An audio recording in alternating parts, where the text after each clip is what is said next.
ഇത് ഇണക്കുരുവികൾ എന്താടി കുഞ്ഞിപ്പെണ്ണെ കാണിക്കണേ? എന്താ ഇത് കിടക്കുകയാണോ അവൻ? സുണ്ടപ്പൻ കിടക്കുകയാണോ? ഓ, എന്തൊരു സ്നേഹം എൻ്റെ അപ്പോ. ആ കുഞ്ഞൂട്ടിനെ എവിടെയാന്ന് നോക്ക് പോയിട്ട്. രണ്ടുപേരോട് ഇവിടെ സല്ലപിച്ചിരിക്കാണ്ട് നോക്കിയേട്ടാ, നോക്കിയേ. വേഗം വാങ്ങാണെങ്കിൽ ഇതേ നോക്ക് നോക്ക് നോക്ക്.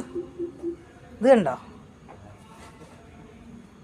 ആ കുഞ്ഞൂട്ടിനെ പോയി നോക്കാണ്ട് ഇവിടെ കിടക്കുവാണ് ഇങ്ങനെ. അതുണ്ടോ ഇല്ലയോ ആർക്കറിയാം. ഈ പൊക്കിക്കൊണ്ട് നടക്കല എപ്പോൾ നോക്കിയാലും കൊച്ചിനെ.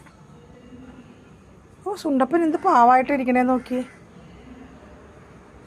സുണ്ടപ്പൻ അവളെ മാത്രമേ ഇഷ്ടമുള്ളൂ. അമ്മണി ഇന്നലെ കടിക്കാൻ ഓടിച്ചിരുന്നു ഞാൻ നോക്കിയപ്പോൾ. ഇതേ കാണിക്കാൻ നോക്കിയേ. എന്തൊക്കെ അഭിനയങ്ങളായി കാണണ്ട ഈശ്വരാ.